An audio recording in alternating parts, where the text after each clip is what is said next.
नमस्कार विद्यार्थी मित्रांनो. आज आपण परिसर अभ्यास भाग 1 जे पुढील प्रकरण आहे, अन्नघटक हे प्रकरण आपण मागे घेतलेलं होतं आणि जे पुढील प्रकरण आहे आपले भावनिक जग या प्रकरणाची माहिती घेणार आहे. विद्यार्थी मित्रांनो, मला कल्पना आहे की काही वर्गामध्ये हे प्रकरण शिकवून झालेलं आहे, पण 1-2 वर्गामध्ये राहिल्यामुळे आपण ते घेतोय आता. त्यामुळे ज्या मुलांनी अभ्यासलेलं असेल त्यांनी व्हिडिओ बघायला काही हरकत नाही आणि स्वतः सोडवलं नसेल तर तो नक्की सोड. आता आपले भावनिक जग, तर विद्यार्थी मित्रांनो, तुम्हाला सर्वांना माहिती आहे की आपण मानव प्राणी भावनाशील प्राणी आहे. म्हणजे इतर प्राणी आहेत त्यांनाही भावना आहेत, पण भावनांचा म्हणूया आपण की इतर प्राण्यापेक्षा जे समुच्च भावना आहे ते भावनांचा जरा जे प्रमाण आहे ते प्रमाण इतर सर्व प्राण्यापेक्षा, पशुपेक्षा, वनस्पतीपेक्षा आपण म्हणूया की मानवामध्ये जास्त प्रमाणात दिसतं. आणि भावना याच आपलं व्यक्तिमत्व संतुलित बनवत असतात.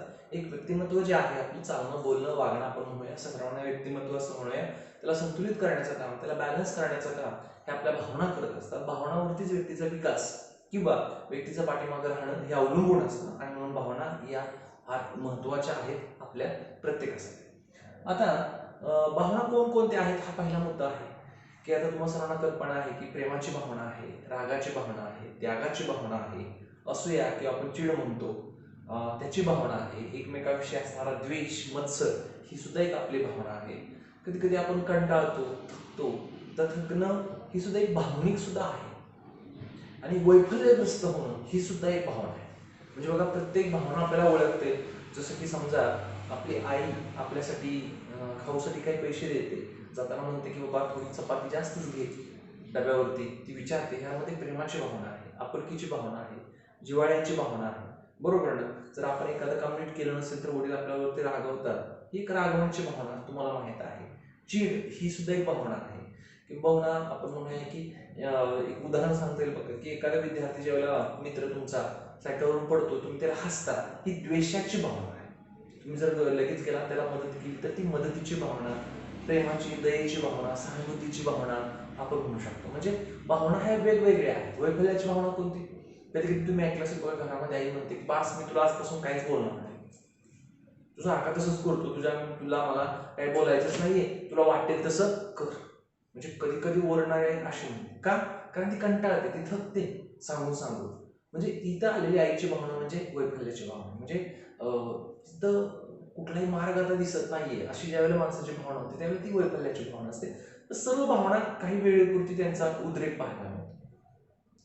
म्हणजे राग वडिलांना आला असेल म्हणजे काही 24 तास ते रागवलेले असतात का? नसतात. हे परत प्रेमाने घेतात, कधी कधी मारतात आणि पुढच्या 2 मिनिटानंतर परत तुम्हाला वडील जवळ घेताना दिसतात.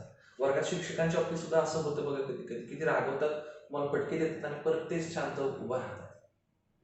म्हणजे ह्या भावनांचा उद्रेक काही वेळेपुरता असतो. मग रागाच्या असू द्या, बघा भावना मी परत रिपीट करतोय, रागाची असेल, प्रेमाची असेल, द्वेषाची असेल, सहानुभूतीची असेल, वैफल्याची असेल, दयेची भावना असेल, त्यागाची भावना असेल. त्यागाची भावना की कधी कधी बघा तुमचा मित्र काय करतो किंवा तुम्ही सुद्धा कधी कधी असं करता किंवा बहीण भावासाठी सुद्धा आपण अशा गोष्टी करतो. पण जर प्रेम असेल तर की तुमच्याकडं आहे बाबा एखादी वस्तू आहे, पण ती तुम्ही न वापरता समोरच्याला देतात, स्वतःला नसतं पण ते समोरच्याला देतात, तर त्यागाची भावना असते. स्वतः आपण नाही वापरत पण पुढच्या ज्याच्यावरती आपण फार प्रेम करतो त्यासाठी त्याग करतो. जिथं प्रेमाची भावना आहे त्याच्या पुढे जाऊन त्यागाची भावना असते. म्हणजे ज्या व्यक्तीवरती आपलं प्रेम आहे त्यासाठीच आपण त्याग करतो, कुणासाठी आपण त्याग करत नाही. म्हणजे प्रेमाचं सर्वोच्च रूप म्हणजे त्याग. स्वतःला पाठीमागे ठेवून आपल्या समोरच्या व्यक्तीला हे करणं म्हणजे त्याग. आणि मला वाटतं की ही भावना सर्वात महत्वाची. तर अशा पद्धतीने की भावनांचा आपण म्हणूया की भावनाही आपल्याला वेगवेगळ्या आहे. आता या भावनांचा मेळ कसा घालायचा एक वेगळा मुद्दा आहे. मग मी जसं तुम्हाला म्हटलं की रागाचे आहे, प्रेमाचे आहे, द्वेषाचे आहे, त्यागाचे आहे, अशा वेगवेगळ्या भावना आहेत आणि या भावनांचा मेळ आपल्याला घालता आला पाहिजे. म्हणजे काय? जसं मी तुम्हाला मगाशी म्हटलं की राग हा काही वेळेपुरता असतो, पण रागाच्या भरात आपण एखाद्याला बोलतो, रागाच्या भरात समजा आता आम्ही शिक्षक आहोत, एखाद्या विद्यार्थ्याला मारतो, हा शिक्षा करणं हा भाग वेगळा, पण अतिशिक्षा करणं हा भाग वेगळा. तुम्ही म्हणाल की मग सर शिक्षा करताना चुकीचं आहे काय? पण कधी कधी तुमचं वागणं असं असतं की आम्हाला त्या पायरीपर्यंत उतरावं लागतं, हा भाग लक्षात घ्या. तर या भावनांचा मेळ आपल्याला घालता पाहिजे. राग आपल्याला येतो बऱ्याचदा, होतं बघा बऱ्याचदा असं, तुम्ही क्रिकेट खेळत असता आणि तुम्ही आउट नसता आणि समोरचे ओरडत असतात आउट आउट, तुम्हाला माहित असतं आउट नाही, तर तुम्हाला वाईट वाटतं. मग कधी कधी आपण बॅट आढळतो, कधी कधी आपण बॅटने घेताना स्टंपावरती मारतो, कधी कधी बॅट फेकून देतो, कधी कधी म्हणतो मला खेळायचं, मी जातो घरी. म्हणजे या ठिकाणी तुमच्या भावनावरती तुम्हाला एक नियंत्रण ठेवता येत नाही.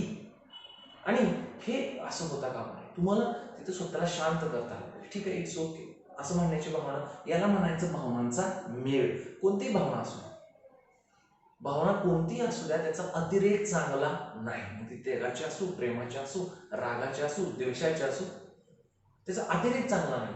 द्वेषाची भावना तर तुम्हाला जवळ ठेवते नेहमी, त्यामुळे द्वेष कोणाचाही करू नका. प्रेम मर्यादित करा, त्याग देखील मर्यादित करा. कोणतीही भावना असू द्या, त्या भावना मर्यादित असेल तर ते एक भावना स्वरूप राहतं. मर्यादेच्या पुढे गेली की कोणतीही भावना ही तुम्हाला आणि समोरच्याला त्रासदायक ठरते. म्हणून आपल्याला आपल्या भावनांचा मेळ घालता यायला हवा. रागावरती नियंत्रण ठेवता यायला हवं. द्वेष मानवी प्रवृत्ती आहे, द्वेष करणार तो किती करावा हे कळायला पाहिजे. प्रेम इतकं करू नये आपण की आपल्याला त्या व्यक्तीशिवाय राहताच येत नाही, एवढंही प्रेम धोकादायक आहे. म्हणजे या सर्व ज्या भावना आहेत त्या भावनांचा मेळ आपल्याला घालता आला पाहिजे, त्या भावनांचं योग्य ते समायोजन करता आलं पाहिजे. समायोजन करणं म्हणजे काय, जसं मी तुम्हाला म्हटलं की त्या भावनावरती नियंत्रण ठेवणं. खेळताना तुम्ही आउट झाला, राग येतो तुम्हाला, तर मी म्हणतोय मगाशी म्हणलं की आउट झालेलं नव्हतं तरी आउट देणं वेगळं, पण आउट झाल्यानंतर सुद्धा राग येतो, ठीक आहे ना, राहा शांत, प्रॅक्टिस करा, नंतर त्याच्या विरोधात येईल. मला माहिती असेल की सचिन तेंडुलकर यांचं उदाहरण की एका मॅचला ज्यावेळेला त्यांची मॅच पाहिलेली आहे, बॉम्बेचे बॉलर होते आणि आउट केलं, त्यांचा कॅच उडाला आणि आउट झाले. तो बॉम्बेचा जो बॉलर होता तो अत्यंत मला वाटते ओलंग का काय ते त्याचं नाव, की अत्यंत खुश होऊन उड्या मारून हे करून ते करून सचिन नो रिप्लाय, काही नाही. नेक्स्ट ज्या वेळेला मॅच होती ना, तर नेक्स्ट मॅच मध्ये एकाच ओव्हरमध्ये 4 बाउंड्र्या मारल्या होत्या ओलंबला, म्हणजे दाखवून दिलं आता बाउंड्र्या मारायला सुद्धा संयम लागतो. संयम ही सुद्धा एक भावना आहे, शांत राहणं ही एक भावना आहे, आणि ह्या भावना फार महत्वाच्या आहेत. या भावनांच्या वरती मेळ घालणं, या भावनांमध्ये समायोजन ठेवणं ही बाब फार महत्वाची आहे, कारण ते तुमचं व्यक्तिमत्व दाखवतं. काही व्यक्तींच्या बाबतीत आपण म्हणतो बघा तुझी चिडखोर व्यक्ती आहे का, कारण त्या व्यक्तीला स्वतःच्या रागावरती नियंत्रण राहत नाही, इथे म्हणायची चिडखोर भावना. मग आपलं व्यक्तिमत्व तसं बनतं, समाजात लोक आपल्याला त्याच नजरेनं पाहतात की व्यक्ती चिडखोर आहे. म्हणजे ह्या गोष्टी कशा आहेत, चुकीच्या आहेत. किंबहुना बघा की एक भावना दुसऱ्या भावनेशी रिलेटेड आहे. जिथे मी तुम्हाला म्हणलं जिथं प्रेम आहे तिथंच त्याग असू शकतो, जिथं द्वेष आहे तिथं राग असतो. द्वेष असेल तर राग पटकन येतो. ज्या व्यक्तीचं आपल्याला काहीच बरं वाटत नाही ती व्यक्तीने किरकोळ गोष्टी केली तर राग येतो. म्हणतात ना, नावरतीचं मीठ देखील आहे. द्वेष आहे, मीठ सुद्धा नाहीच लागणार, खारक नाही लागणार, कारण द्वेष पुढच्या सगळ्या गोष्टी बदलतो. म्हणून या भावनांच्या वरती आपल्याला नियंत्रण ठेवता आलं पाहिजे. त्यानंतर वेगवेगळ्या भावना आहेत, मी तुम्हाला म्हणलं. पुढचा मुद्दा आपण घेऊया की आपल्यातल्या उणिवांची जाणीव. भावनिक समाजात तुम्हाला समजलं पाहिजे, या भावनांवरती आपण नियंत्रण ठेवायला शिकलं पाहिजे. आता पुढचा मुद्दा आहे बघा, आपल्यातल्या उणिवांची जाणीव. आपण मानव आहोत आणि प्रत्येकाला जरी पटत नसेल तरी आपल्या प्रत्येकामध्ये उणीव आहे.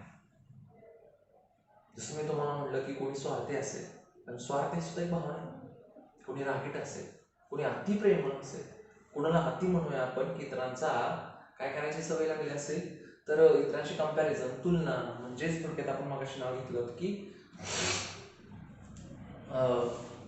द्वेष करायची सवय असेल. आता प्रत्येकामध्ये उणीव आहे मी तुम्हाला म्हटलं, पण उणीवांची जाणीव आपल्याला पाहिजे. कारण उणीवांची जाणीव असेल तरच त्या उणीवांच्यावरती नियंत्रण आपल्याला ठेवता येईल किंवा त्या उणीव आपल्याला दूर करता येईल. जगातलं सगळ्यात अवघड काम काय असेल तर स्वतःची उणीव, चूक मान्य करणं. बरीच लोक त्याला कारण सांगतात. गमतीने बघा, तुम्ही पाहिले, मी बऱ्याच वर्गात विद्यार्थ्यांच्या बाबतीत मी जर म्हटलं की बाबा तू गोंधळ करत होता एखाद्या विद्यार्थ्याला, तर तो हे नाही ऍक्सेप्ट करत की मी करतो, तो लगेच सांगतो सर तो होता, तो पण होता, मागचा पण बोलला, हा पण बोलला, म्हणजे मी एकट्याने नाही मार खायचा, माझ्याबरोबर तिघा चौघांनी मार खायचा. असं का? कारण स्वतःमधली उणीव आपण मान्य करत नाही, आपण दुसऱ्याची उणीव दाखवतो. पण असं सांगून तुम्ही गोंधळ करत नव्हता हे कुठे सिद्ध होतं? ते तर आहेच, पण आपण स्वतःची उणीव मान्य न करता आपल्या बरोबर दोघं चौघं घेतो, म्हणजे मी करतोय ते बरोबर करतोय, कारण मी एकटा नाही करत, तर बरेच जण करतायत. एखादी गोष्ट बरेच जण करत असतील तर मग असं एक लेबल लावलं जातं की ती योग्य आहे. मग हाणामाऱ्या करायला 10-15 जण असतील तर सगळ्याला वाटतं 10-15 जण करतात म्हटल्यानंतर ती योग्यच आहे. एखादी गोष्ट बऱ्याच जणांनी केली म्हणून ती योग्य आहे असं होत नाही, पण आपण स्वतःतली उणीव मान्य करत नाही म्हणून दुसऱ्याची नावं सांगत असतो. तर पहा की आपल्या प्रत्येकामध्ये उणीव आहे आणि या उणीवाची जाणीव आपल्याला असायला हवी. मी जर तुम्हाला आता हा प्रश्न विचारला किंवा मी कृती करायला सांगितली की तुमच्यामधली एक उणीव तुम्ही ओळखा, तर विद्यार्थी बरेच गोंधळतात. काय उणीव आहे माझ्यात?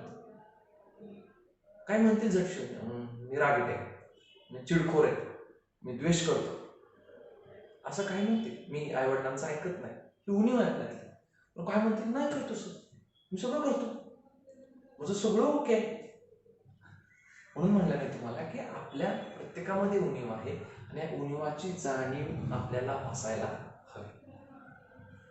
आपल्या कमतरता आपल्याला माहिती असायला हव्या, म्हणजे आपण आपल्या कमतरतावरती नियंत्रण ठेवू शकतो, कारण ते ठेवणं सोपं आहे, किंबहुना आपण सोपं करू शकतो.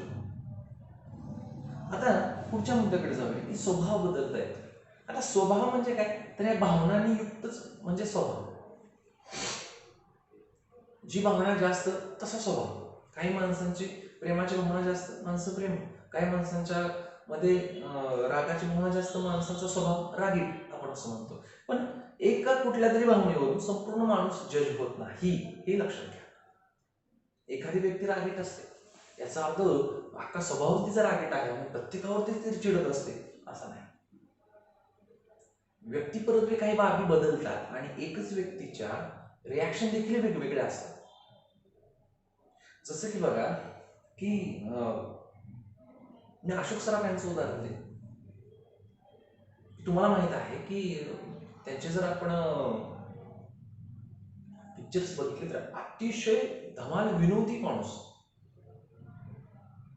ते कौशल्य आहे ऍक्टिंगचं. रिअलमध्ये मी त्यांची मुलाखत पाहिलेली, अतिशय शांत माणूस, फार कमी बोलणारा माणूस, कमी बोलणारा, व्यक्तिगत आयुष्यामध्ये कमी बोलणारा माणूस. पण पिक्चरमध्ये तुम्ही पाहिलं असेल की अशोक सराफ म्हणजे धमाल विनोदी नट. मग ही कला आहे ऍक्टिंग. ऍक्टिंग ही कला आहे. मग आता तिथला आणि रिअल मधल्या गोष्टीतला काही एक संबंध नाही, ती ती कला जोपासताय. तर एक लक्षात घ्या, कला जोपासणं वेगळं आणि स्वभाव मूळता असणं वेगळं. अशी मी कित्येक माणसं पाहिलेत की वर्गात शिक्षकांच्या बाबतीत अतिशय स्ट्रिक्ट असतात, घरी तेवढीच निवांत असतात. किंवा अशी पाहिलेत घरी फार स्ट्रिक्ट असतात, काही बाबतीत फार स्ट्रिक्ट असतात, पण मुलांच्या बाबतीत शाळेत ते इतकी अतिशिस्त दाखवत नाही. स्वभावाला अनेक पैलू असतात. एका व्यक्तीचा स्वभाव एकाच गोष्टीवरून जज करणं, ठरवणं चुकीचं. किंवा एक गुण दिसला म्हणून ती व्यक्ती सर्वोच्च आपण म्हणूया की फार गुणी आहे असं म्हणणं चुकीचं आहे. एक दोष दिसला म्हणून ती व्यक्ती फार वायाच गेलेली आहे असंही नसतं, ही बाब लक्षात घ्या. तर की आपल्या प्रत्येकामध्ये असणारा जो स्वभाव आहे तो आपण बदलू शकतो, हा भाग महत्वाचा आहे. कधी बदलता येईल? मुळात तुम्हाला तुमच्या भावना कळायला पाहिजे. मी एखादी गोष्ट का केली याच्या पाठीमागे तुमची भावना का आहे हे तुम्हाला कळायला पाहिजे. जसं की तुम्ही आउट नाही आणि आपण ह्याच्या विरुद्ध तुम्ही आउट आहे तरी तुम्ही बॅट सोडत नाही, ह्याच्या पाठीमागची भावना काय? तर प्रामाणिकपणा ही भावना तुमच्यात नाही. प्रामाणिकपणा भावना तुमच्यात नाही हे अगोदर तुम्ही लक्षात घेतलं पाहिजे आणि ही भावना लक्षात घेऊन मग पुढच्या बाबी सगळ्या. मग बघा प्रामाणिक आपण नाहीये तर आपण प्रामाणिक असायला हवं. मग म्हणूया आपण की प्रामाणिकपणा बागडे ठीक आहे, आउट आहे मी, स्वतःचं मूल्यमापन काळजीपूर्वक करा, इतरांचं करा. आउटला आउट, नॉट आउटला नॉट आउट. जे इतरांविषयी ते स्वतःविषयी. मग म्हणूया आपण की प्रामाणिकपणाची भावना. आणि मग इथं म्हणूया की आपल्याला स्वतःला स्वभाव बदलता येतो, पण ती भावना आपल्याकडे पाहिजे. स्वभाव बदलण्याची भावना जर असेल तर ह्या गोष्टी होऊ शकतात. तर अशा पद्धतीने बघा की आपण आपला स्वभाव बदलू शकतो. स्वभाव बदलणं म्हणजे काय की आपण आपल्या भावनांवरती नियंत्रण ठेवणं. जर आपल्याला हे करता आलं तरच म्हणूया आपण की एखादी गोष्ट बदलू शकतो.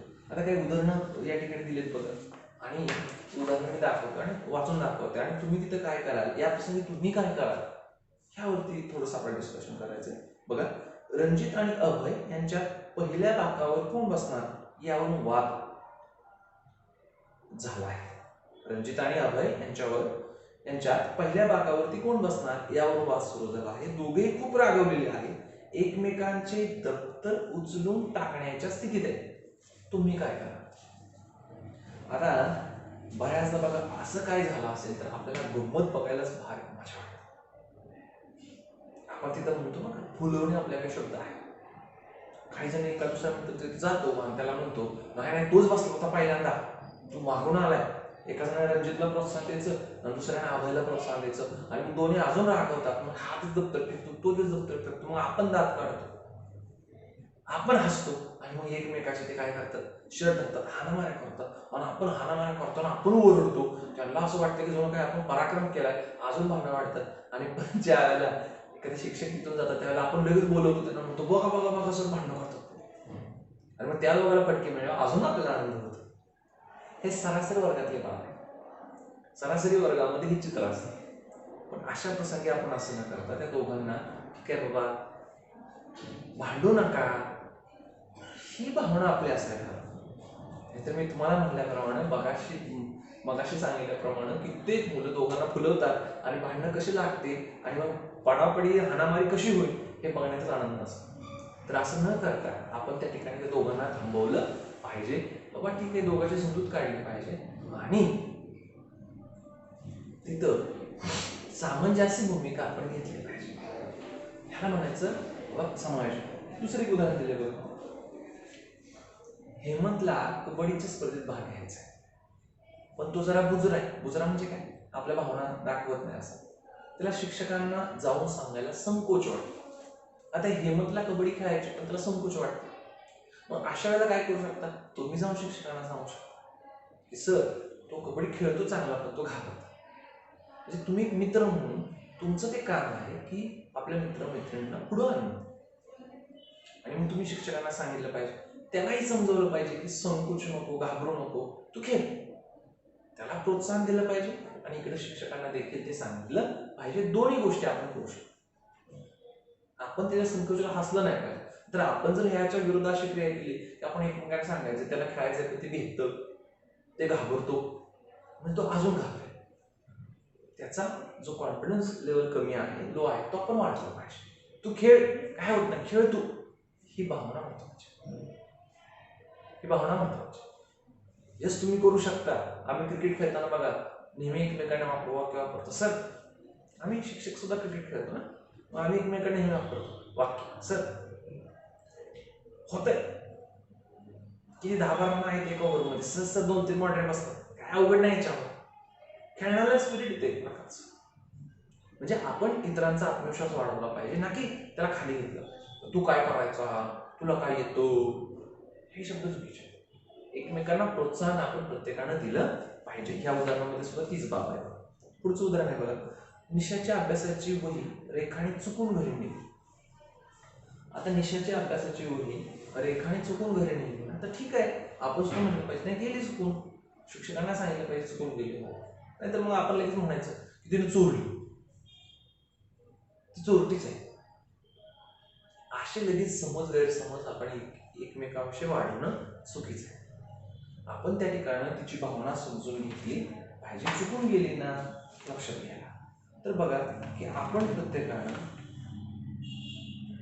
की ह्या भावनेतून राहिलं पाहिजे की आपल्या ज्या भावना आहेत त्या भावनांवरती पहिली गोष्ट की आपल्याला भावना आपल्या समजल्या पाहिजे. त्या भावनांचा आपल्याला मेळ घालता आला पाहिजे. त्या भावनांमध्ये आपल्याला ताळमेळ राखता आला पाहिजे. आपल्यातल्या उणिवा काय आहे त्या उणिवा आपण लक्षात घेतल्या पाहिजेत. आणि सरतेशेवटी आपल्याला आपला स्वभाव बदलता येतो. आपली उणीव आपल्या लक्षात असायला हवं. आपली उणीव जर आपल्याला समजली तर आपण स्वतःला नियंत्रित ठेवू शकतो. हे अवघड आहे, पण आपण ते करू शकतो. आता काय खाली काही 2 उदाहरण दिलीत बघा आणि विचारले की ह्यापैकी योग्य काय आहे, अयोग्य काय आहे. तर आता हे योग्य आहे का अयोग्य तुम्ही सांगा. शाळेत जातो असे सांगून शाळेत न जाता म्हणून मैदानावर खेळत बसतो, हे योग्य आहे का अयोग्य? साहजिक आहे की अयोग्य आहे. असं फसवणं घरातल्या व्यक्तींना चुकीचंच आहे. दुसरं बघा की एखाद्याकडून आणलेली कोणती वस्तू वेळेत परत न करण्याची सवय असलेल्या तुमच्या मित्रमैत्रिणींना तुम्ही काय सांगा. वस्तू घ्यायची आणि परत वेळ द्यायचीच नाही. अशा मित्रमैत्रिणींना तुम्ही काय सल्ला द्या. तर त्याला सांगितलं पाहिजे बाबा की ती वेळ परत दे. आणि आता होतं काय की माणसं परत काही देत नाहीत. आर्थिक बाबतीत सुद्धा आम्ही मोठी माणसं ही गोष्ट पाहतो की म्हणतात बघा 10 दिवसात देतो, 15 दिवसात देतो आणि जेव्हा परत देतच नाही त्याला नेक्स्ट टाइम जर परत गरज लागली तर तिथं कोणीच कोणाला मदत करत नाही. का तर बाबा ही व्यक्ती विमा पाळत नाही, शब्द पाळत नाही असं म्हटल्यानंतर अडचण येते. म्हणून बघा की आपण एखाद्याची गोष्ट घेतली असेल तर त्याला ती वेळेत माघारी दिली पाहिजे, जेणेकरून त्या व्यक्तीचाही आपल्यावरती विश्वास राहतो आणि परत आपल्याला, कारण गरज प्रत्येकाला लागते, प्रत्येकाकडेच प्रत्येक गोष्ट आहे असं मुळातच नसतं आणि असूही नाही. कारण एकमेकाची गरज असेल तरच माणसं शांत राहतात. ज्याला कोणाचीच गरज नाही तो माणूस आपल्या भाषेत बघा की गर्विष्ठ होतो. त्यामुळे प्रत्येकाला प्रत्येकाची गरज राहिली पाहिजे. एकमेकावरती आपण विसंबून राहायला हवं, कारण माणसाची ती प्रवृत्ती आहे. जसं मी तुम्हाला म्हणलं ना, या सगळ्या भावना आहेत तसे गर्वाची सुद्धा भावना असते. आणि ज्यावेळेला सगळे व्यक्तीला वाटतं की माझ्याकडे सगळं आहे त्याला ती व्यक्ती गर्विष्ठ होते. म्हणून सर्वाकडं एका व्यक्तीकडे सर्व गोष्टी असूच नाही. त्या गोष्टींचं व्हॅल्यू त्या व्यक्तीला असत नाही. काही कमतरता असेल तरच व्यक्ती ती पूर्ण करण्यासाठी धडपड पडते आणि आयुष्य तसंच आहे.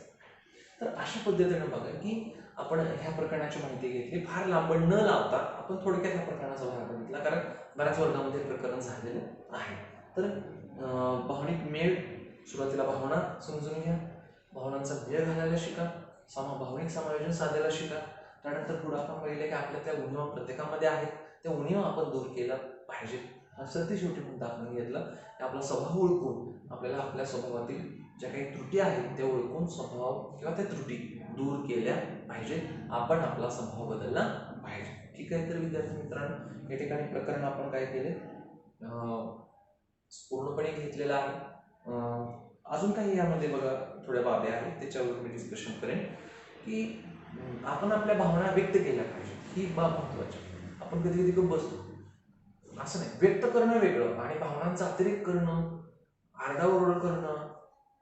जसं की बाबा तुम्हाला एखादी गोष्ट घ्यायची आहे, सांगा मला हवंय ते, पण लहान मुलांच्या बाबतीत बघा की दुकानाच्या पुढेच लोळतात, रुसून बसतात, जेवतच नाही, ही गोष्ट वेगळी. रागावर नियंत्रण ठेवणं, त्याचे शारीरिक आणि मानसिक दुष्परिणाम होतात, त्यामुळे आपल्याला ते जमलं पाहिजे. आपल्या उणीवांची जाणीव असणं आणि आपल्या क्षमतांची देखील जाणीव असणं, ही सुद्धा बाब महत्वाची. क्वालिटीज, कारण क्षमता तुमचा आत्मविश्वास वाढवतो. तुमच्यामध्ये काय क्वालिटीज आहेत, तुमच्यामध्ये काय क्षमता आहे, काय गुण आहे ते तुम्हालाही माहिती पाहिजे. जसं आपल्यातल्या उणीवा आपल्याला माहीत पाहिजे. किंवा आता मी माझ्यातली उणीव सांगितली की राग, माझ्यातली उणीव आहे, चिडतो मी लवकर, रागवतो मी लवकर, ही उणीव आहे. पण क्षमता किंवा चांगली बाब काय, तर बाबा इतरांशी बऱ्याचदा प्रेमाने देखील वागतो, ही सुद्धा माझ्याकडे एक चांगली क्षमता आहे. जसं मी रागाची भावना आहे तशी प्रेमाची भावना माझ्याकडे आहे, ही माझ्याकडे क्षमता आहे, चांगली बाबा. तर आपल्या प्रत्येकाला आपल्यातला राग आणि प्रत्येकाला आपल्यातली उणीव आणि क्षमता या ओळखता आल्या पाहिजे. ठीक आहे. तर विद्यार्थी मित्रांनो, आपण आता हे प्रकरण संपूर्णरित्या घेतलेलं आहे. या प्रकरणाचा स्वाध्याय काळजीपूर्वक सोडवा. वर्गात जर प्रकरण झालं असेल, स्वाध्याय सोडवला असेल तर काहीच अडचण नाही, पण नसेल तर नक्की सोडवा. ठीक आहे. धन्यवाद.